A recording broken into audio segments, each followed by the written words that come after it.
Dear students, good evening. Welcome to Law Excellence IAS. Let us start the discussion on today's newspaper, that is 20th May 2020.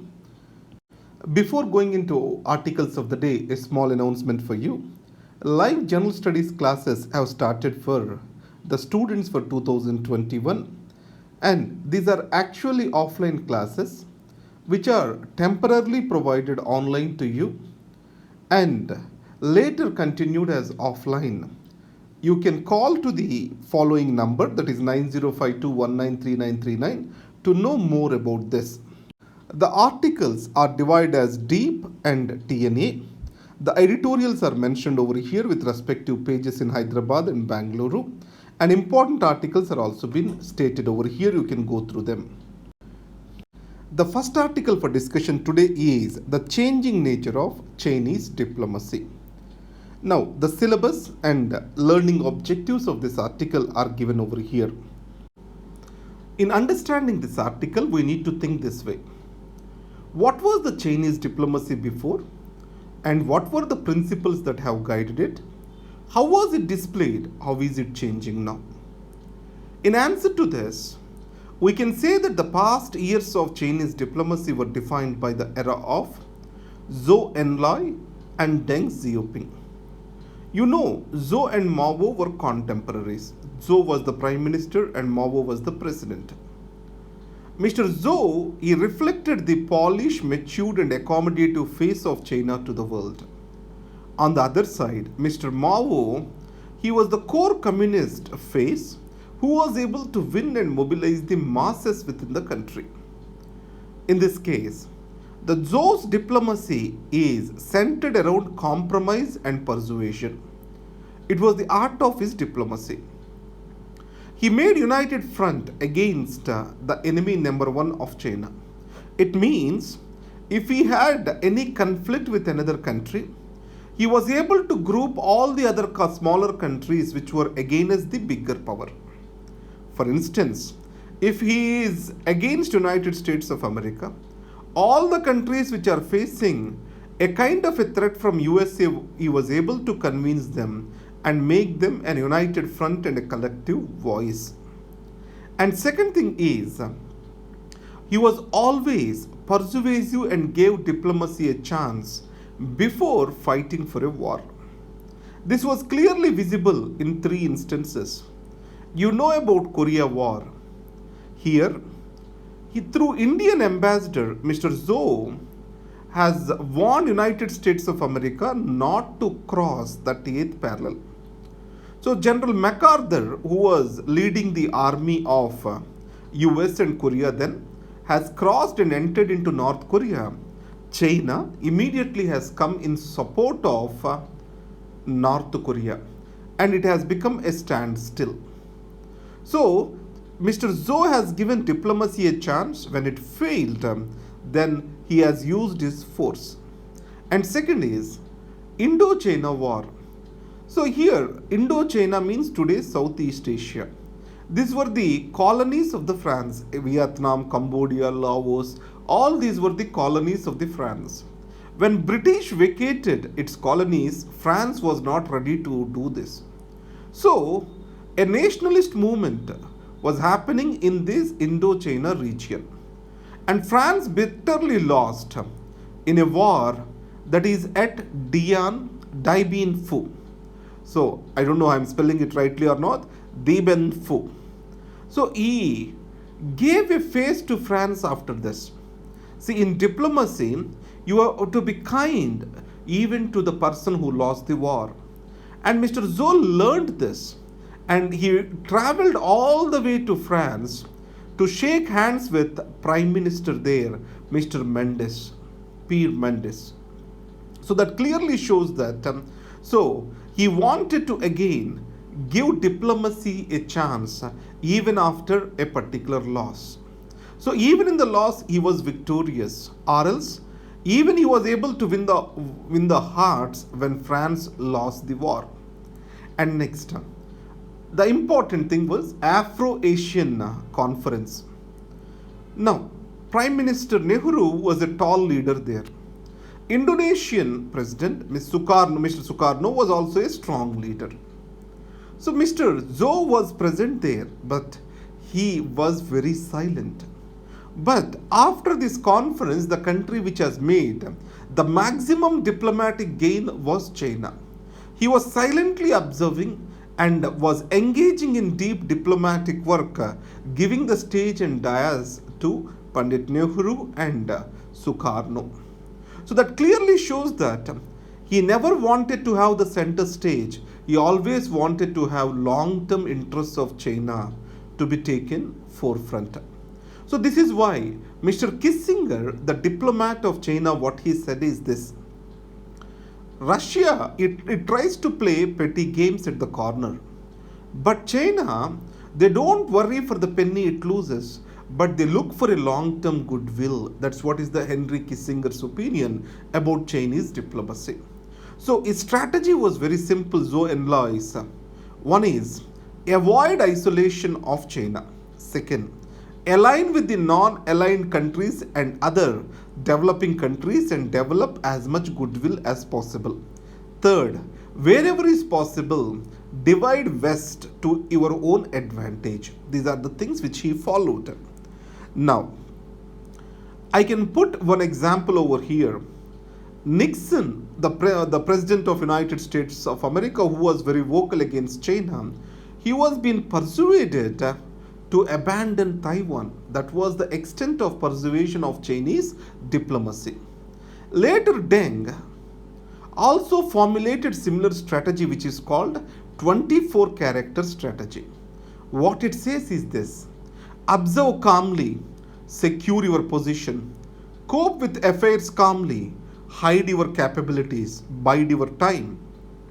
Be good at maintaining a low profile, never claim leadership. It means that build your strength before you claim the leadership. Till you build your strength, don't make yourself visible. That was the Deng Xiaoping. During the Deng era, if you remember, Rajiv Gandhi visited China, Michael Gorbachev, and then George Bush. All these leaders, they made a line to China. And the economy of China was liberalized. In spite of China creating the wealth during Deng era, it was maintaining the low profile all the way to ensure that its wealth increases.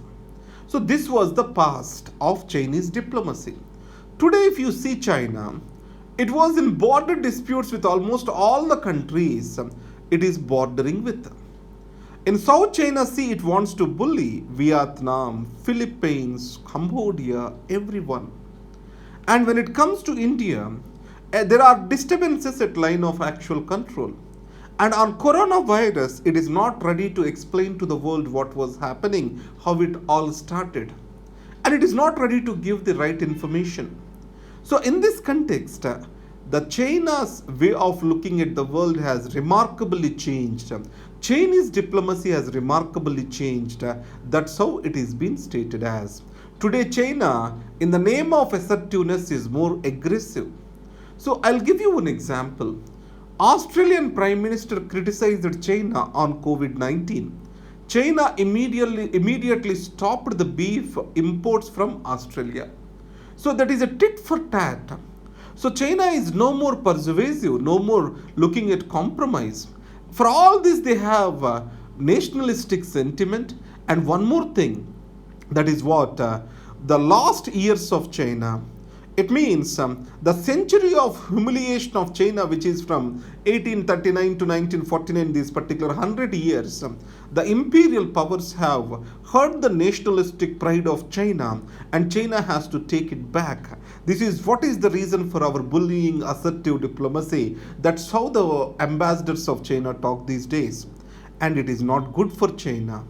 And things are changing in China. But we need to understand that China's might has come from its economic power. And once the exports of the China stops to the world are, its economy is export-led. And overcapacities of China will kill China itself if the countries withdrew their investments and there is a flight of capital from it. So China has a lot to learn from its past and its diplomacy. That is what is the essence of this article. To understand this article better, now let us try to understand how modern China came into existence. So you see here, previously the today's Taiwan and China, they were under single rule. So that is called Kuomintang, KMT. And then later, Communist Party has come into existence. And Mao took over the power in China. So this KMT's army is called Chinese National Army, and Mao's army was called Red Army. In the history of China, the most important thing it is Long March. So what was this Long March? So China's Red Army, Mao's Red Army, was supposed to face this National Army. And strategic retreat of Red Army to avoid this Chinese National Army, that was called Long March. And after that, once communist government was established in China, the KMT got retreated to Taiwan, and today it is existing in Taiwan. So Taiwan claims itself to be the China, and People's Republic China also claims itself to be the real China. So in this scenario, after communists took over, what normally happens, you all know, they build communes. They nationalize all the property and build communes. And building of these communes and centralized planning, it has come with a new word that is called Great Leap Forward. This Great Leap Forward is a colossal failure, and many people starved and died of famine. In this context, to again bring that particular ideological fervor to the communist movement, he has started cultural revolution. It is to overthrow the old god and bring in the new god. So he has executed many of the people who were considered to be enemies of communist state. So Great Leap Forward and cultural revolutions, these are two important things in communist history of China. And the next important thing which you need to look at the China whenever people talk about, that is Tiananmen Square incident. In this Tiananmen Square incident, I think it is in 1989, the Chinese Red Army fired against its own people and killed many people who are protesting for greater freedoms. So the wealth of the China increased after Mr. Deng has come to power. So Deng Xiaoping, he has changed the way the economy of China organized. That way you need to remember a word that is called controlled capitalism. So today the political structure of China is communist, where there is no alternative political party, but economic structure of China is capitalist. So this is a rare combination, and we have to see it from the ideological foundations of communism itself. Communism, what it says, the economic structure is unequal. So to make this economic structure equal, we need political structure. It means the base is economic structure, and then above that we have political structure. But see the paradox over here. Economic structure which is supposed to be socialistic has become capitalistic in China, and political structure which was supposed to support the economic structure still remained as capitalistic. That paradox is going to make China suffer in the long run. Once the wealth of China declines, this paradox is going to break the China, if I am not wrong. Now, this part try to remember. The next is, a brief is given about cultural revolution. The objective of the cultural revolution is to inculcate the communist ideology. Ideology is thicker than blood. That's what is the communist or cultural revolution's essence is. So that ideology has to go into every mind of every child, and there shall not be any other ideology that has to sustain. That's what cultural revolution's objective was. The next article for discussion for us is Pakistan as both terror perpetrator and victim. How shall we see the Pakistan? As one which is sponsoring the state terrorism or state sponsored terrorism, or which is a victim of terrorism? Because The worst incidents of terrorism happened in Pakistan, and many lives were lost on Pakistan. At the same time, every other terror event that is happening in the world, it has its roots in Pakistan. How this paradox can be explained? In this context, we need to understand the structure and history of Pakistan. Let me explain it this way. Pakistan had the strongest influence in Afghanistan, and its strategic location close to Afghanistan made relevant like never before. So here the Pakistan terrorist groups can be classified as like this, that is, which are meant to serve the function of the Pakistan, and the terrorist groups which are against the Pakistan state and military. So, Pakistan has started low intensity warfare not just in India but also against the Afghanistan, certain groups against the in the Afghanistan. So you know when Taliban regime were there, Northern Alliance was active. So against this Northern Alliance, Pakistan has initiated with the help of ISIA, it has initiated this low intensity warfare to continue the Taliban. And after 9 by 11, entire thing has changed. So with the entrance of United States, Mr. Musharraf, then the president of Pakistan, was supposed to support the fight against Taliban, fight against Al Qaeda.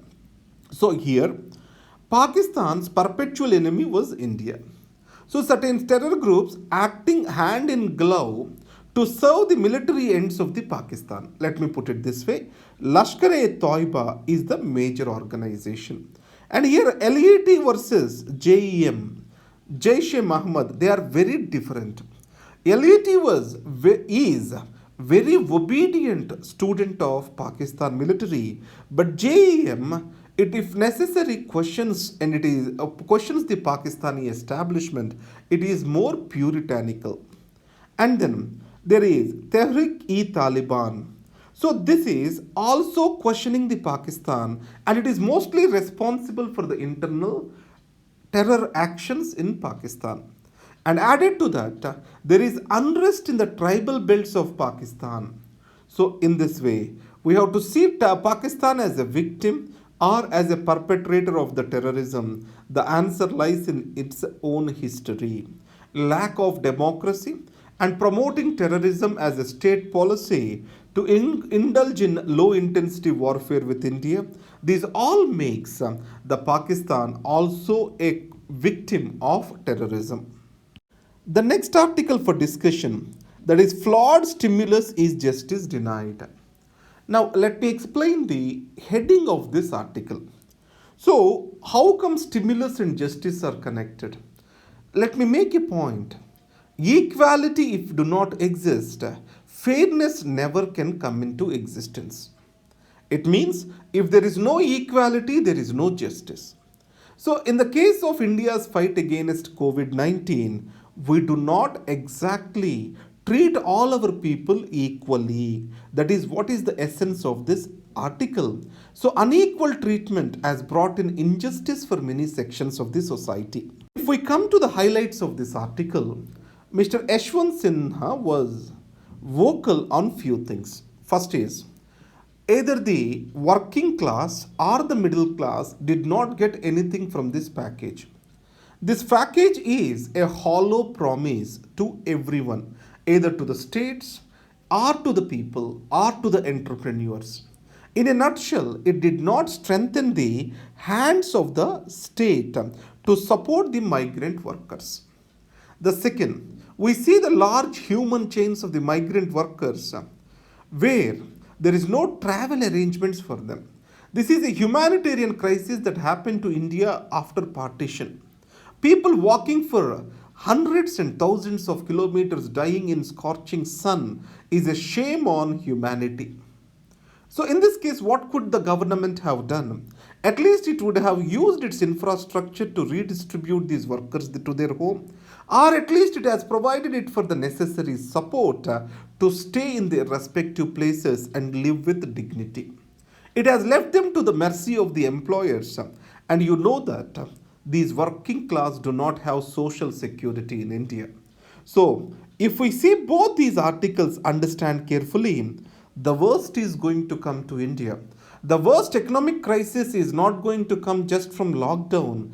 It is coming from the loss of trust of the working class on the state government apparatus and on the employee or else employer class in India.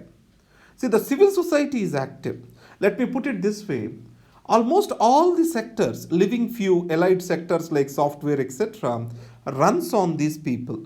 If you see a local hotel, or if you see a local, or else I can put it as a small industry, the manpower is supported by them. Why the foreign investments in the first place are coming to India? For the cheap manpower which is available. It means today's our wealth is actually an outcome of sweat and blood of this working class. When these people lost the trust, when they want to live in their villages, who will build the houses? Who are going to work in the construction and who are going to work in factories? Obviously, that is going to suffer the economy. The GDP is going to go down. So again, my point is this: if India suffers, it suffers due to the loss of trust of its working class. That is what is the essence of this article over here. The next article is we need social physicians. So what is this article is talking about? What are social physicians? Let me explain that particular word. So today when we see doctor, who is a doctor for you? A man with a white coat and who treats you. So doctor has to treat just the individual or to the community. The COVID-19 has clearly told that the doctors cannot just treat the patients. He has to have community sense in mind. So while educating the doctors, training the clinicians, we have to keep this community consciousness and collective consciousness in our mind. That is what this article talks about. Then, who is a social physician? A social physician is one who is conscious about his community, conscious about collective good, and who has to be learned in the objectives of human welfare and humanity and human dignity and other aspects of life. A doctor shall not be just a clinician treating the individual problems. He also has to be a doctor for the community. That's how it is been stated as. He will be called as social physician. So, in this case, the highlights go like this.